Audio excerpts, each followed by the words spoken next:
둥둥 수요 특강 달을 가리키다. 매주 수요일 코너입니다. 달을 가리키다. 성현들은 달을 가리키고 있지만 우리는 그 손가락만 보고 있지 않은지 돌아보는 시간인데요. 종교의 문자나 상징이 아니라 그것이 가리키고 있는 종교의 참된 가치에 대해 생각해보는 시간입니다. 최근 뉴스 보도를 통해 들어보신 분들도 계실 텐데요.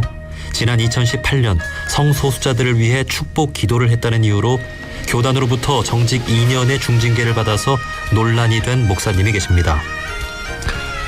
이 사건의 쟁점은 두 가지인데요.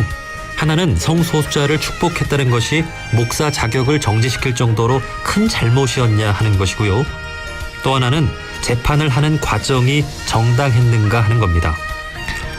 2년 정직의 징계를 받은 목사님은 사회법을 통해서라도 잘못을 바로잡겠다고 밝혔는데요.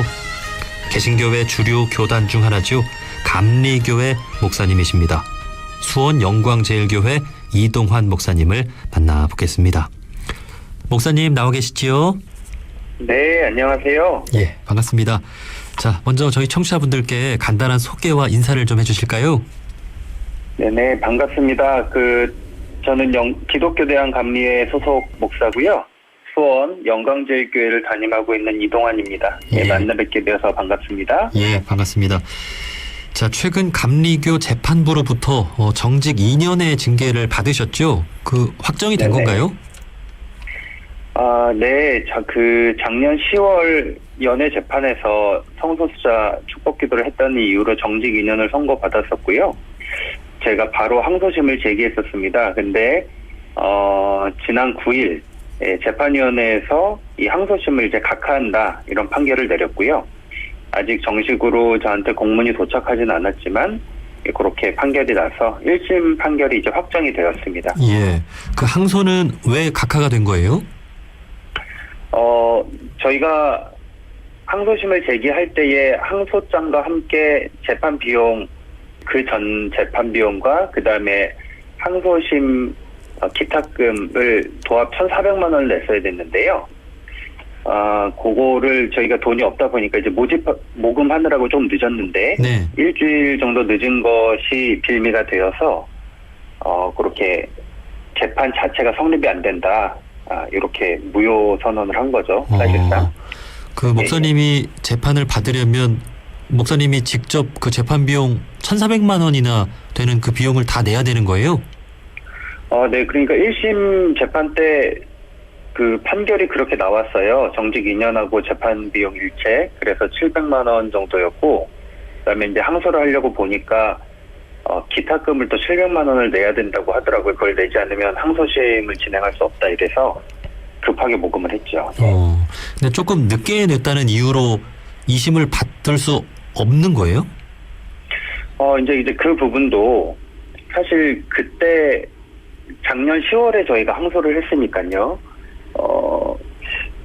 그때 예를 들어서 늦게 냈으니까 이 접수가 안 된다라고 말씀해 주셨으면은 납득을 했을 것 같은데, 전혀 그런 얘기가 없이, 재판이 이미 진행이 되었고, 그런 상황에서 8개월 정도 이제 질질 재판을 끌다가 이제 와서, 이게 재판을 할 수 없다고 이렇게 각하 판결을 내린 거는 좀 납득하기 어렵죠. 네, 네.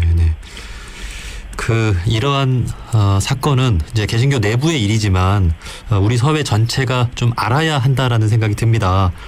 개신교든 뭐 불교든 천주교든 원불교든 그 종교 안에서 어떤 성직자가 잘못을 했을 때 재판을 하는 과정, 그리고 재판은 어떻게 진행이 되고 또 이런 것도 우리 사회의 일부로서 종교가 잘하고 있는지 알아야 된다는 그런 생각이 드는데요. 자, 어쨌든 그 일반 사회의 재판에는 3심 제도가 있는데 이제 개신교 네네. 교단 내에서는 2심이 끝인 거죠? 네네. 감리교회의 경우는 2심제로 되어 있습니다. 그러니까 2심 총회재판위원회가 대법원 역할을 하게 되는 거죠. 네. 이제 목사님께서는 이 재판에 대해 인정할 수 없다. 사회법을 통해서라도 잘못을 바로잡겠다라고 하셨는데요. 그 어떤 부분을 인정할 수 없는 건가요? 네, 그 첫 번째로는 재판 과정에 대한 부분입니다. 감리교 헌법인 교리와 정정에 보면 공개 재판을 받을 권리가 보장되어 있지만 이 총회재판위원회는 계속해서 비공개 재판을 고수했었고요. 또한 저를 고발한 당사자가 재판위원장으로 앉아 있었던 그런 총극도 벌어졌습니다. 이번에 각하 판결이 난 것도 저희한테 이제 1심 재판 비용과 2심 재판 비용 기타금을 동시에 내라고 해서 모금하느라 일주일이 이제 늦어졌는데요. 사실 그 부분 저희 실수라고 할 수 있어요. 근데 그때 재판 성립이 안 됐다라고 하면 저희가 받아들였을 텐데 이미 재판을 2차례나 열었고 8개월이나 끌고 있다가 본부 앞에서 천막 농성을 시작하니까 갑자기 재판이 안 된다라고 하는 거는 문제가 있는 거 아닌가 싶어요. 그래서 이 과정상의 문제, 그리고 두 번째로는 성소수자를 위해서 축복 기도를 한 것이 처벌받을 만한 일인가에 대한 부분입니다. 아무리 감리교 법조항에 의해서 처벌했다고 하지만 그 법조항 자체가 인권 침해적이고 또한 반헌법적인 내용이라고 한다면 그것이 기독교 정신인 사랑과 관용에도 어긋나 있다고 볼 수 있기에 인정할 수 없다라고 그렇게 생각합니다. 네. 자, 쟁점은 두 가지인 것 같습니다. 하나는 성소수자를 위해 축복 기도를 했다는 것이 목사 자격 정지를 받을 정도로 큰 잘못인가 하는 거고요. 또 하나는 재판 과정이 정당했는가 하는 건데요. 우선 성소수자를 위해 축복 기도를 했다는 것이 큰 죄가 되는 겁니까? 이 감리교 법조항에 동성애에 찬성하거나 동조하였을 때 처벌한다라는 조항이 있는데요. 이 성소수자를 위해서 축복 기도를 한 것이 동성애를 찬성하고 동조한 행위다라고 감리교는 판단을 한 것이죠. 근데 워낙 개신교에서는 이제 성소수자에 대해서 보수적인 시각이 많으니 아직 토론하고 연구할 부분이 많다라고 인정을 한다 하더라도 목사가 축복 기도를 한 것으로 처벌을 한다. 그것도 정직 2년이라는 중징계를 내린다는 것은 이해하기 어렵고요. 축복받을 만한 사람과 그렇지 않은 사람이 나눠져 있는 게 아니잖아요. 네. 예, 신의 사랑이라는 것이 사실은 모든 사람에게 편만한 것인데 어떤 존재를 단지 축복했다는 이유로 처벌을 받는다. 납득하기 어려운 것 같고 이거는 저는 뭐 분명히 훗날에 부끄러워하게 될 판결이 아닌가 생각합니다. 네, 네.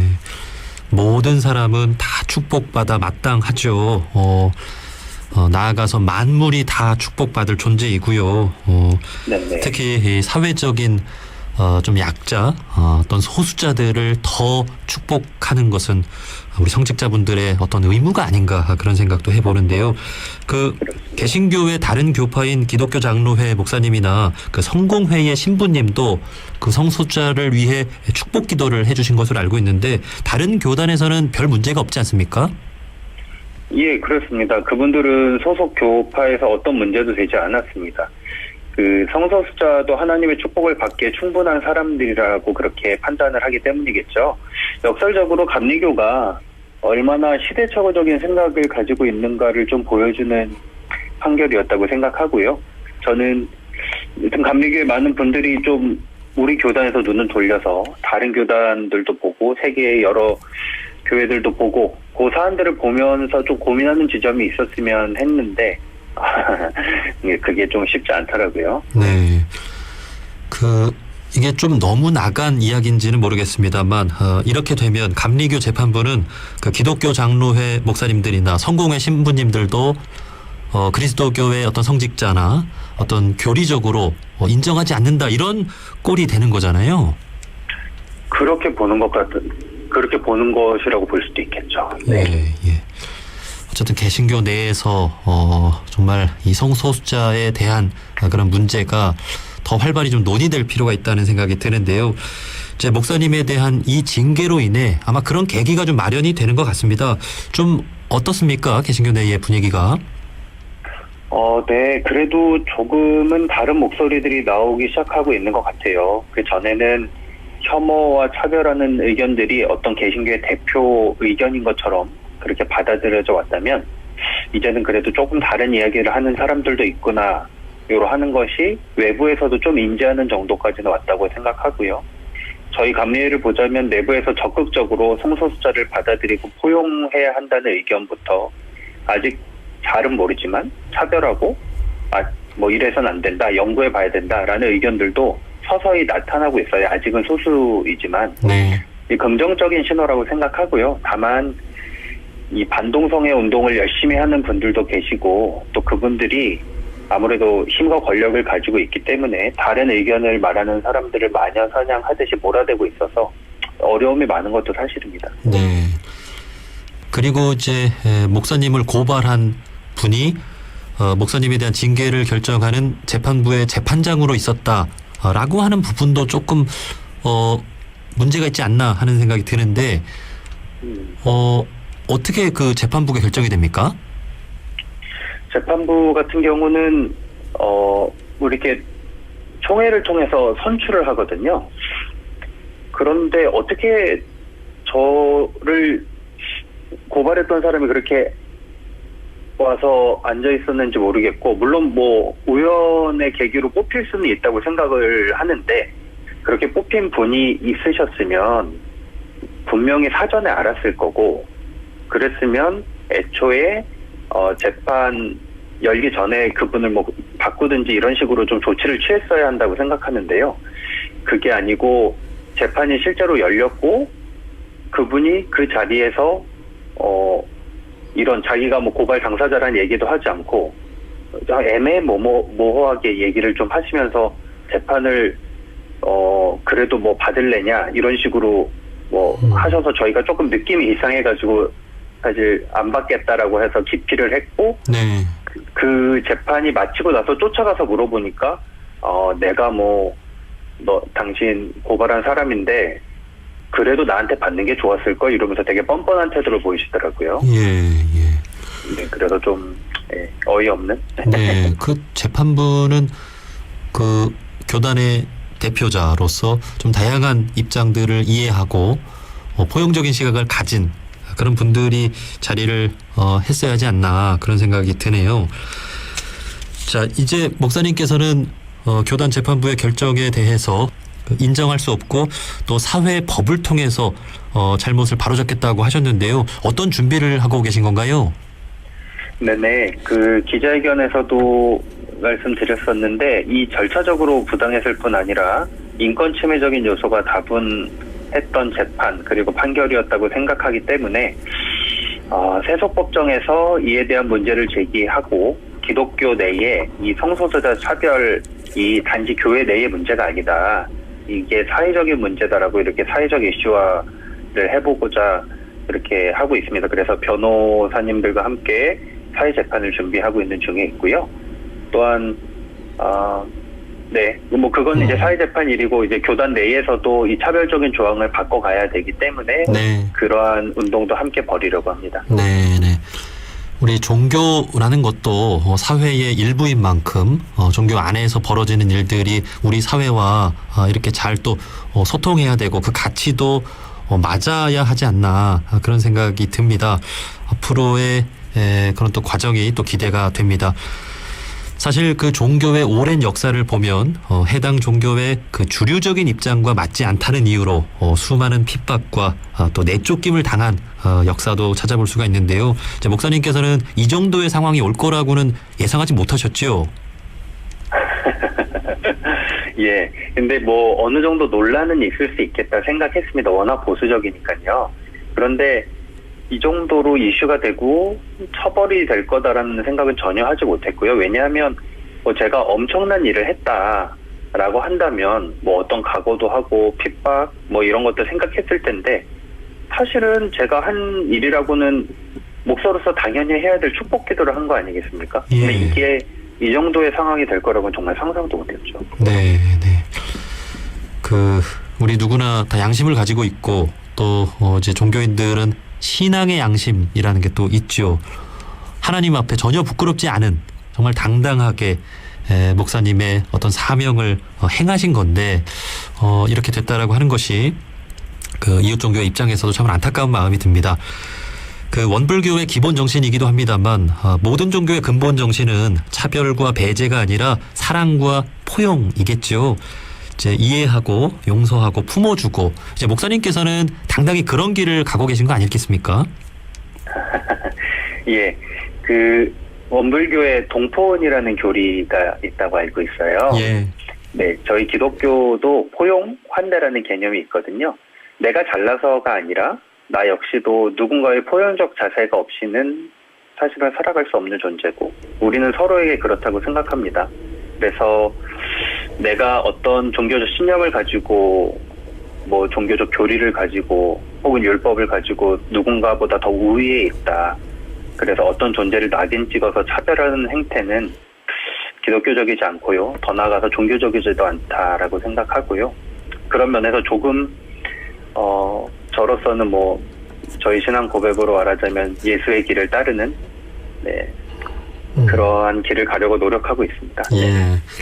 그 중세 시대 때 갈릴레오 갈릴레이가 그 당시 그 그리스도교는 천동설을 주장하는데 지동설을 주장하면서 굉장한 탄압을 받았잖아요. 역사적인 그런 사건이었는데 오랜 시간이 흐른 뒤에 아마 목사님의 이 사건도 그러한 역사적인 사건으로 기억되지 않을까 그런 생각이 또 드네요. 자, 마지막으로 저희 프로그램은 그 다양한 종교인분들이 듣고 계시는데요. 못다한 말씀이나 꼭 하고 싶은 말씀이 있다면 한 말씀 해주시죠. 아, 네. 그 지난번에도 한번 우리 인터뷰 때 저 그때는 죄송하다는 말씀을 좀 드렸던 것 같아요. 차별금지법 얘기하면서 어쨌든 뭐 그 마음은 변함이 없는데요. 어쨌든 초대해 주셔서 감사드리고 비록 감리회 안에서 재판은 끝났지만 계속해서 사랑 그리고 환대의 정신으로 이 기독교 개신교를 갱신하기 위해서 여러 노력을 이어나가도록 하겠습니다. 어떤 존재도 자신의 정체성이나 지향으로 배제되거나 차별받지 않는 평등한 세상을 우리 종교인들이 좀 함께 만들어 나갔으면 좋겠다 이렇게 생각합니다. 네, 네. 차별과 혐오가 만연하는 이 시대인데요. 종교가 정말 차별과 혐오를 조장하는 게 아니라 사랑과 포용의 시대를 선도해 나가는 그런 사랑과 평화의 종교로서 역할을 잘 해나갔으면 좋겠습니다. 목사님께서 앞으로 또 힘든 시간들이지 않을까 하는 생각이 들지만 그래도 우리 종교인분들이 우리 둥둥 청취자분들도 응원해 줄 거라는 그런 생각을 하고요. 힘내시기 바랍니다. 네, 감사합니다. 예. 자, 수원 영광제일교회 이동환 목사님이었습니다. 목사님 고맙습니다. 네, 감사합니다.